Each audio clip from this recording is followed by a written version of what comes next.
నమస్తే, welcome to our channel. నేను పద్మిని. ప్రస్తుతం మనతో పాటు వేదిక్ ఆస్ట్రాలజర్ మహేష్ గారు మనతో పాటు ఉన్నారు. మాట్లాడదాం. నమస్కారం అండి. నమస్తే మేడం. బాగున్నారండి? మేడం. మీరెలా ఉన్నారు? నేను బాగున్నానండి. 2024 వచ్చేస్తోంది. So, sure. 2024 డెఫినిట్‌గా మన నూతన సంవత్సరం కానప్పటికీ 24ని డెఫినిట్‌గా మనం వెల్కమ్ చేస్తాము. ఒక నూతన సంవత్సరంగానే పరిగణిస్తాము. సో, ఎలా ఉండబోతుంది ద్వాదశ రాశులకి ఈ 2024వ సంవత్సరం అనేది తెలుసుకోవాలని అనుకుంటున్నాం. ఎందుకంటే కొన్ని గ్రహాల మార్పు కూడా జరుగుతోంది. గురుగ్రహం మార్పు ఏప్రిల్‌లో జరుగుతున్నప్పటికీ కొంత డిఫరెంట్ రిజల్ట్స్‌నైతే ఇచ్చేటటువంటి పరిస్థితి ఉంటుంది కాబట్టి. సో, చెప్తారండి ప్రిడిక్షన్స్ 2024 ద్వాదశ రాశులకి ఎలా ఉండబోతోంది? Sure madam. ఈ ఒక మనకింకా పంచాంగం ఇంకా రాలేదు కాబట్టి ఆదాయ వ్యయ ఫలాలన్నీ కూడా మనం యుగాది రోజు చెప్పుకుందాం. హ్మ్.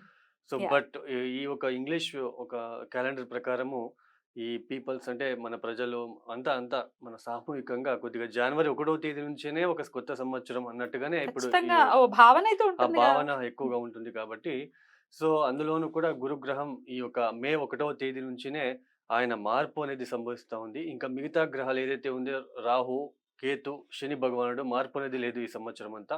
ఒక్క గురువు మాత్రమే మారుతున్నారు. అంటే ఈ ఒక వార్షిక ఫలితాలు ఏమున్నాయో మనకి, ఇవి మనం ఎట్లా చెప్పుకుంటామంటే మెయిన్ 4 ఒక మేజర్ ప్లానెట్స్. హ్మ్. అది గురు, రాహు, శని, కేతు. ఈ 4 గ్రహాల ఒక ప్లానెట్స్ ఏదైతే మార్పిడి వీటి వలన వచ్చే ఈ చిన్నపాటి చేంజెస్ కావచ్చు. అదేమైనా నెగెటివ్ కావచ్చు, లేకపోతే పాజిటివ్ కావచ్చు. అది మనం చెప్పుకోవడం జరుగుతున్నది. రైట్. అదే మంత్లీ ఫలితాలైతే మనం ఈ మిగతా అన్నివి ఈ బుధుడు, ఈ తర్వాత మనకి శుక్రుడు, ఈ మంత్లీ మారబోయే ఇవి చూసి మనం చెప్పుకుంటాం. రైట్. ఇక్కడ రోజువారీ ఫలితాలన్నీ కూడా చంద్రుడిని చూసి చెప్పుకుంటాం. సో, అలా ఇక్కడ ఇప్పుడు ఈ యొక్క గురువుగారు ఏదైతే మనకి మారబోతున్నారు అంటే జస్టు ఇప్పుడు మే 1వ తేదీ నుంచి మేషం నుంచి వృషభానికి వెళ్లి సంచారాన్ని ప్రారంభం చేస్తున్నారు. హ్మ్. ఈ ఒక మార్పు అనేది కొన్ని రాశుల వాళ్ళకి చాలా పాజిటివ్‌గా ప్లస్‌గా మారబోతుంది. తర్వాత కొన్ని రాశుల వాళ్ళకి అది కొద్దిగా గురుబలం ఏదైతే ఉందో కొన్ని రాశుల వాళ్ళకి ఆ గురుబలం వెళ్ళిపోతా ఉంది. కొద్దిగా నెగెటివ్‌గా ఉండే అవకాశాలుంటాయి. రైట్. అందులోన ఈ ఒక రాశి ఫలితాలు అనేది కూడా 20% మాత్రమే మనము కౌంట్ చేసుకోవాలి. ఇంకా మిగతాదంతా కూడా మనకి జాతకం. మన ఓన్ హారోస్కోప్ చార్ట్‌లో ఏ దశాభుక్తి జరుగుతా ఉంది కూడా దాన్ని ఫస్ట్ మెయిను. ఎందుకంటే ఇప్పుడు దశాభుక్తి బాలేనప్పుడు ఈ ఒక గోచరంలో ఉంటున్న ఏదైతే గ్రహస్థితుల వల్ల కొంచెం మార్పనేది కనిపిస్తుంది. పోనీ మనకిక్కడ దశాభుక్తి కూడా బాలేదు. మనకిక్కడ గోచరంలో 4 గ్రహాలు కూడా బాలేదు అన్నప్పుడు ఒక వ్యక్తి చానా ప్రాబ్లమ్‌ని ఫేస్ చేసే అవకాశం ఉంటుంది. రైట్. సో, అందుకోసమే రాశి ఫలితాలు జస్ట్ 20% మాత్రమే కౌంట్ చేసుకోండి. సో, ఎందుకంటే ఇప్పుడు ఒక రాశికి చెప్తాం బావుంది అని.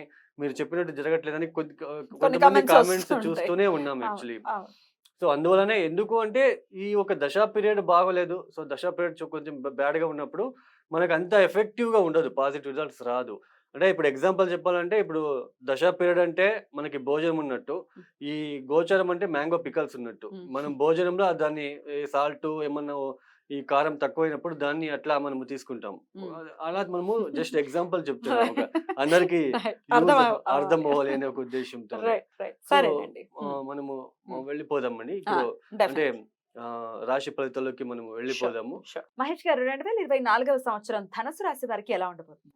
Sure madam. ఈ ఒక ధనస్సు రాశి వాళ్ళకి కూడా అంటే మొన్నటి వరకు 2023 అక్టోబర్ వరకు కూడా గురువు పంచమ స్థానంలో ఉన్నప్పటికీ, గురువు ఇచ్చే సంపూర్ణమైన ఫలితాలు అంతగా వీళ్ళకి అంది ఉండవు.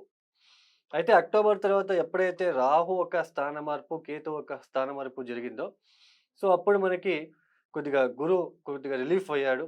అయినప్పటికీ ఆయన వక్ర మార్గంలో సంచారం. అంటే డిసెంబర్ 31 తర్వాత అంటే జనవరి 1 నుంచి స్టడీ మోషన్‌లో ఆయన సంచారాన్ని ప్రారంభం చేస్తున్నారు. అంటే ఈ జనవరి, మే పీరియడ్ ఈ బిట్వీన్ ఈ ఒక పీరియడ్ ప్రాసెస్‌లో హ్మ్. గురువు ఒక సంపూర్ణ అనుగ్రహం ఉంటుంది. ఎందుకంటే నవమ దృష్టితో జన్మరాశిని చూసుకుంటున్నాడు కాబట్టి, ఆయన రాశిని ఆయన చూసుకుంటున్నాడు కాబట్టి, సో, చానా బాగుంటుందనే చెప్పుకోవచ్చు. బట్ ఈ ప్రాసెస్‌లో ఏదైతే ఈ చతుర్థ రాహు ఈ ప్రాసెస్ ఏముందో ఎందుకంటే ఈ డిసెంబర్ 31 వరకు ఆయన రెట్రో మోషన్‌లో ఉన్నారు. సో, ఈ ఒక ప్రాసెస్‌లో చతుర్థంలో చూస్తే రాహు. తల్లికి సంబంధమైన ఏదో ఒక బాధ అనేది ఉంటుంది వీళ్ళకి. తల్లితో విభేదాలు కావచ్చు, తల్లికి ఆరోగ్య ప్రమాదాలు కావచ్చు, ఏదో ప్రమాదాలు రావడము, గృహంలో అన్‌హ్యాపీనెస్, గృహ మార్పిడి జరగడము. సో ఇవన్నీ చూస్తూ ఉన్నారు. బట్ జనవరి 1వ తేదీ నుంచి ఆ ఒక నెగెటివ్ ఇంపాక్ట్ కావచ్చు, ఆ ఒక బాధ అనేది కొద్దిగా తగ్గడానికి అవకాశం ఉంటుంది. ఎప్పుడైనా సరే గురువు గారు జన్మ జాతకంలో పంచమ స్థానంలో మాత్రం వక్రించరాదు. అందులోన పంచమాధిపతి అయ్యి పంచమ స్థానంలో గనక వక్రిస్తే చానా ఆ ఒక ఇంపాక్ట్ అనేది చాలా తగ్గిపోతూ ఉంటుంది. అంటే ఆ పూర్వాత్ కర్మ అనేది ఎక్కువగా ఉంది అని అర్థం యాక్చువల్లీ.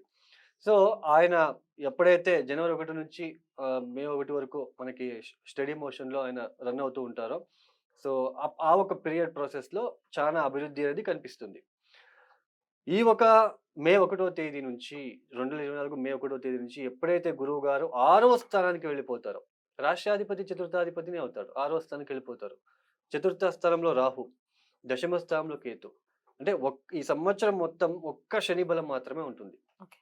అంటే చతుర్థ స్థానంలో రాహు చదువుల పట్ల విద్యార్థులకి అశ్రద్ధ, ఒక ఇంట్లో హెల్త్ రిలేటెడ్ ప్రాబ్లమ్స్, గృహంలో ఏదో ఏమో అయిపోతుంది అనే ఒక భ్రాంతి కలగడము, దిగ్భ్రాంతికి గురి అవ్వడము, తర్వాత ఉద్యోగంలో కూడా పీస్ లేకుండా ఉండడము. బట్ వృషభంలో కూర్చొని ఆయన దశమాన్ని పంచమ దృష్టితో చూస్తున్నాడు గురువుగారు. సో, ఉద్యోగంలో మేజర్ ఎఫెక్ట్ అయితే ఉండదు. ఎందుకంటే జన్మరాశికి అధిపతి అయినే ఆయన దశమ పంచమ దృష్టితో దశమాన్ని చూస్తున్నాడు కాబట్టి కొద్దిగా పాజిటివ్‌నెస్ అయితే కనిపించడానికి అవకాశం ఉంటుంది. తర్వాత తను ఒక సప్తమ దృష్టితో వ్యయస్థానం చూసుకుంటాడు. ఇన్ని రోజులు జన్మరాశిని చూసుకునేవాడు. ఇప్పుడు మనకి స వ్యయస్థానాన్ని చూస్తున్నాడు. అంటే వ్యయస్థానాన్ని చూస్తున్నాడు కాబట్టి కొద్దిగా ప్రయాణాలు, కొద్దిగా తరచూ ప్రయాణాలు చేసుకోవడము, ఇంట్లో గృహంలో పీస్ లేకుండా ఉంటుంది వీళ్ళకి. సో, ప్రయాణాలు ఏదైనా గుడికి వెళ్దాం, ఇట్లా వీళ్ళకి బాగా ఉంటుంది ఇంట్రెస్టు. తర్వాత నవమ దృష్టితో ద్వితీయాన్ని చూస్తూ ఉన్నాడు. ద్వితీయాధిపతి చూస్తే మనకి తృతీయ స్థానంలో ఉంటున్నారు. అంటే డబ్బు వచ్చినప్పటికి కూడా ఖర్చు అవుతూ ఉంటుంది.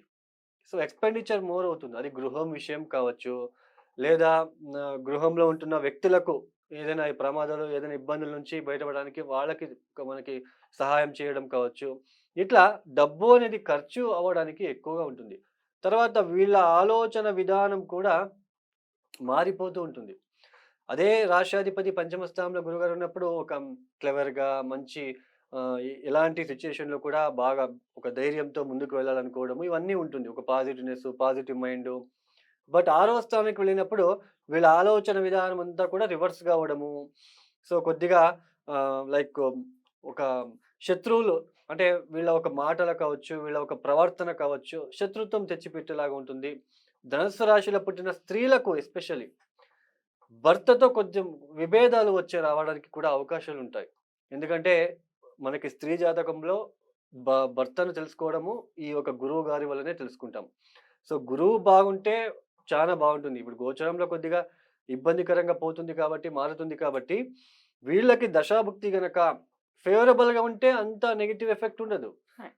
బట్ దశాభుక్తి ఫెయిల్ అయ్యి ఉన్నప్పుడు ఇట్లా గురువుగారు 6వ స్థానానికి వెళ్ళినప్పుడు భార్యాభర్తల మధ్య అయితే ఎస్పెషల్లీ స్త్రీలకు భర్త నుంచి కొద్దిగా డిస్టర్బెన్సెస్ లేక వాళ్ళకి ఎక్కువ వర్క్ లోడింగు, జాబ్ రీత్యా వర్క్ లోడింగ్. ఎందుకంటే 6వ స్థానం అంటే మనం రోజువారీ చేసే ఒక ప్రక్రియ. సో, ఆ ఒక ప్రక్రియలో అంటే రోజు మనం చేసే జాబ్ కావచ్చు, ఏదైనా బిజినెస్ కావచ్చు. దాంట్లో బాగా ఎఫర్ట్ అనేది ఎక్కువగా ఉంటుంది. కష్టం పడాల్సిన ఒక ప్రమేయం ఉంటుంది. ఏ పని చేయాలనుకున్నా ఈజీగా ఏది దొరకదు. ఏది ఆర్డర్ రాదు. బిజినెస్ చేయాలనుకున్నా సేల్ అవ్వదు. ఇలాంటివన్నీ ఫేస్ చేయాల్సి ఉంటుంది. బట్ శని బలం మాత్రం బావుంటుంది. సో, ఉద్యోగంలో అయితే పర్వాలేదనిపిస్తుంది. కొద్దిగా పర్లేదు అనే ఒక ఫీలింగ్ వస్తుంది మే తర్వాత. బట్ కుటుంబంలో కూడా కొద్దిగా డిస్టర్బెన్స్ ఉన్నప్పటికీ గురువు దృష్టి ఉంది. కొద్దిగా ఆర్థిక విషయంలో బాగున్నప్పటికీ ఖర్చులు వృథాగా ఖర్చులవుతూ ఉంటుంది.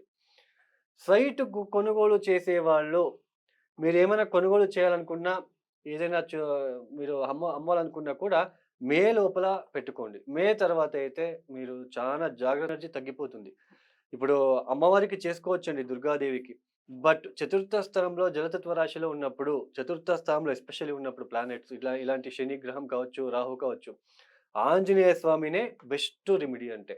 ఆంజనేయ స్వామికి మీరు ఎంత చేసుకున్నా అంతే. ఇప్పుడు మంకీస్‌కి గులాబ్ జామున్ ఇవ్వడము, అది కూడా బెస్ట్ సొల్యూషన్ అది. ఇలాంటివి చేసుకోవడం ద్వారా తర్వాత నల్ల మినుములతో చేసినది అది కూడా వీళ్ళు పాటించవచ్చు.